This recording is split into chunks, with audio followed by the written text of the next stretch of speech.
सुप्रभात बच्चों। आज हम बड़ी ही मीठी सी कविता आज सीखने वाले हैं। कविता का शीर्षक है नीम। अब शीर्षक तो जैसे ही हमने सुना तो हमें लगेगा कि नीम का पत्ता न जाने, नीम का नाम सुनते ही हमें उसका कड़वापन ये पता चलता है। लेकिन नीम अपने कड़वेपन के साथ साथ कितना औषधि है, कितने उसमें गुण समाहित है, ये आज हम जानने वाले हैं। क्या है, हमारी कवयित्री लता पंत के बारे में हम सबसे पहले जानेंगे। लता पंत का जन्म 9 अगस्त 1947 में नैनीताल उत्तराखंड जो राज्य है हमारा भारत में स्थित, यहाँ पर हुआ है। और इनकी बाल कविताएं काफ़ी प्रसिद्ध है। उनमें से एक है बाल नज़ारे, और ये भी, हम तो सभी बालक ही है, हमें कविता आई है नीम। तो आज हम इस कविता का भावार्थ, सरल अर्थ समझने वाले हैं। अब ये जो नीम का पेड़ है कितना अपने आप में विशेष है, यह आप सभी को पता है कि हमने देखा होगा कि नीम के पेड़ की छाया बड़ी घनी होती है। नीम के पत्तों का रस जो पीता है उसकी सेहत बड़ी अच्छी होती है। नीम की जो डंडियाँ होती है, यानी जो छोटे छोटे सिरे होते हैं जिसमें पत्तियाँ लगती है,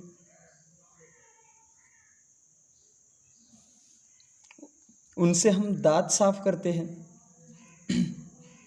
लेकिन इसके साथ साथ कवयित्री ने हमें ढेर सारे नीम के लाभ यहाँ पर उन्हें बताने हैं हम। अब ये कौन कौन से लाभ है ये हम अब जानेंगे। सबसे पहले हम हर कविता को स्वस्वर गायन करते हैं, तो इस कविता को भी ऐसे ही कुछ स्वर देंगे। स्वस्वर गायन के साथ साथ हम कविता का भावार्थ भी समझते जाएंगे। नामे डॉक्टर, नामे ओझा, नामे वैद्य हकीम, मैं तो केवल एक पेड़ हूं, नाम है मेरा नीम। अब पहले अंतरे में लता पंत जी कहना चाह रही है कि नामे डॉक्टर हूं। अब यहां पर नीम अपने आप की वर्णन कर रहा है। नामे डॉक्टर हूं, नामे ओझा।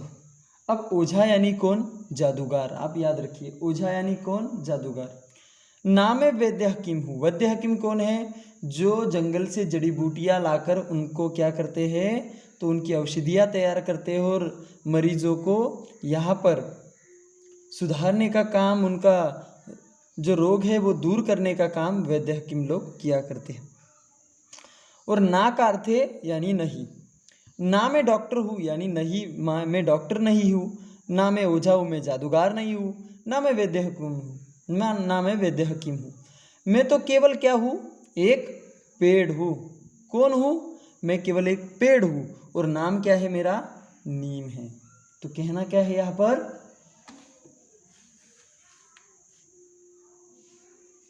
अपना वर्णन सुनाते हुए नीम लता पंत जी जो बाल कविताएं हमें सिखा रही है, उसमें कह रही है कि नाम क्या है मेरा? पेड़ ने सबसे पहले नाम लिया है। मेरा नाम क्या है? नीम है। मेरी सूखी पत्ती डालो, ऊनी कपड़े अनाज बचा लो। सूखी पत्ती के धुएं से मक्खी मच्छर दूर भगा लो। अब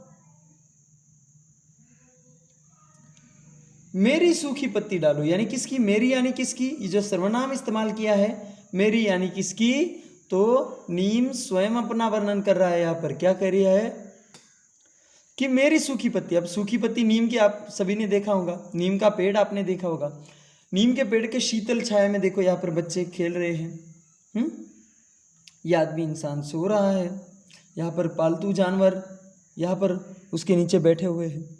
तो मेरी सूखी पत्ती डालो, यानी नीम की पत्ती जो गीली होती है उन्हें लाकर अगर हम उसे धूप में सुखाएंगे तो उनसे क्या होता है, ऊनी कपड़े और अनाज बचा लो, यानी ऊनी कपड़ों में अगर हम इनको डालते हैं तो ऊनी कपड़े खराब नहीं होते ठंड के दिनों में, बारिश के दिनों में।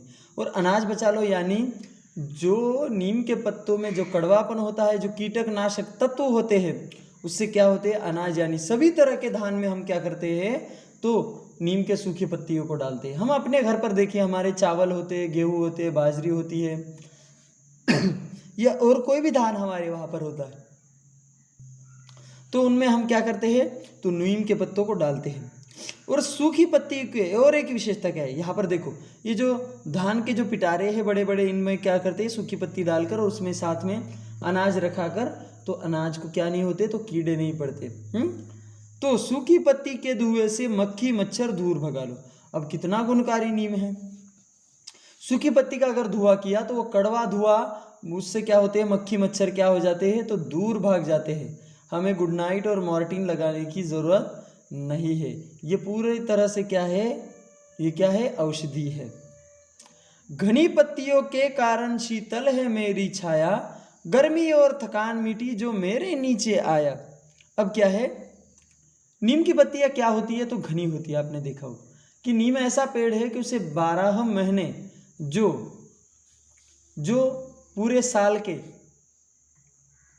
12 महीने क्या होता है, तो इसको घनी पत्तियाँ होती है। तो घनी पत्तियों के कारण क्या होता है, जब भी सूरज दोपहर में बिल्कुल सर के ऊपर होता है हमारे, तो उसकी क्या हो जाती है, तो धूप, कड़ाके की धूप पड़ने लग जाती है। तो उस वक्त जो भी इस पेड़ के नीचे आ जाता है तो उसको क्या मिलती है, शीतल छाया मिलती है। छाया, शीतल यानी क्या, बड़ी ठंडी, और छाया यानी छाँव। शीतल यानी क्या, ठंडी, और छाया यानी क्या, छाँव।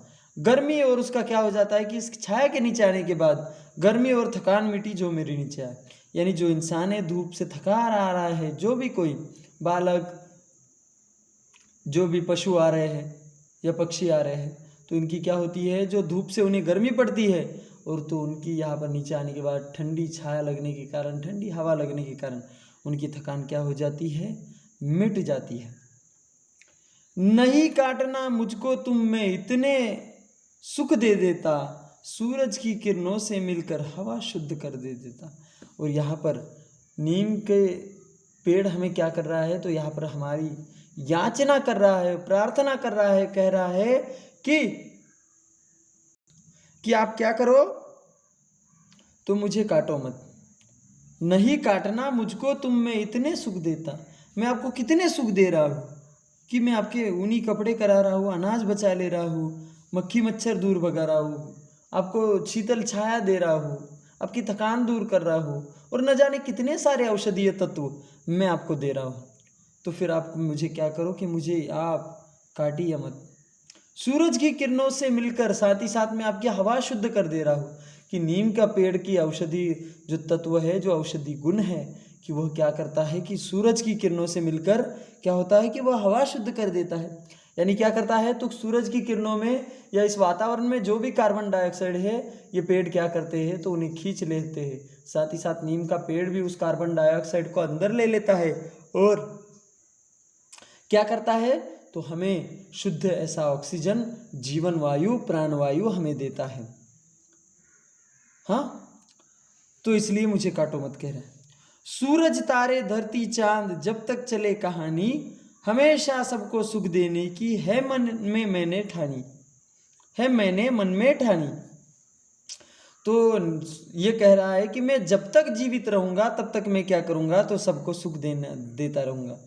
सूरज तारे धरती चांद की जब तक चले कहानी, यानी इस भूमंडल में सबसे महत्वपूर्ण क्या है, तो ये हमारी आकाशगंगा है। और आकाशगंगा के भीतर हमारा क्या है, पृथ्वी, यह ग्रह है।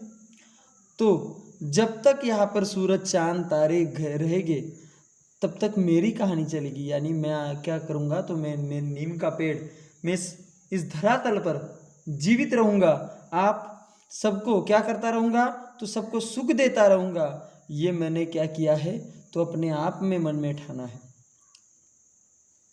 तो इस नीम के पेड़ के कविता के माध्यम से लता पंत क्या कर रही है, तो नीम के पेड़ के औषधीय गुणों को हमें समझा रही है।